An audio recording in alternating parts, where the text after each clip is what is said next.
വൈക്കം മുഹമ്മദ് ബഷീർ ജനിച്ചത് എന്ന്? ആൻസർ 1908 ജനുവരി 21.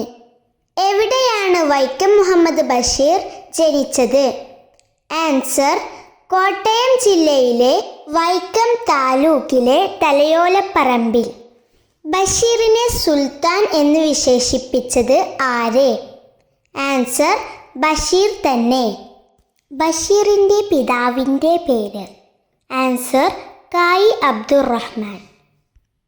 ബഷീറിൻ്റെ മാതാവിൻ്റെ പേര്? ആൻസർ കുഞ്ഞാത്തുമ്മ. ബഷീർ ബേപ്പൂരിൽ താമസിച്ചിരുന്ന വീടിൻ്റെ പേര്? ആൻസർ വയലാലിൽ വീട്. ബഷീറിന് ഏറ്റവും ഇഷ്ടപ്പെട്ട ഗാനം ഏതായിരുന്നു? ആൻസർ സോജ രാജകുമാരി. ബഷീർ കുട്ടിക്കാലത്ത് അറിയപ്പെട്ടിരുന്നത് ഏത് പേരിൽ? ആൻസർ കൊച്ചു മുഹമ്മദ്. ബഷീറിൻ്റെ ആത്മകഥയുടെ പേര്? ആൻസർ ഓർമ്മയുടെ അറകൾ. ബഷീർ പ്രസിദ്ധീകരിച്ച ആദ്യ നോവൽ ഏത്?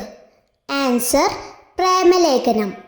വൈക്കം മുഹമ്മദ് ബഷീറിന് വള്ളത്തോൾ പുരസ്കാരം ലഭിച്ചത് ഏതു വർഷം? ആൻസർ 1993. 1993 ബഷീറിനോടൊപ്പം വള്ളത്തോൾ പുരസ്കാരം പങ്കിട്ട സാഹിത്യകാരി ആര്? ആൻസർ ബാലാമണിയമ്മ. മജീദും സുഹ്റയും കഥാപാത്രങ്ങളായ ബഷീറിൻ്റെ കൃതി ഏത്? ആൻസർ ബാല്യകാലസഖി. ബഷീർ ഒരേ ഒരു നാടകമേ എഴുതിയിട്ടുള്ളൂ. ആ നാടകത്തിൻ്റെ പേര് എന്താണ്? ആൻസർ കഥാബീജം. ബഷീർ എന്നാണ് അന്തരിച്ചത്? Answer 1994 July 5.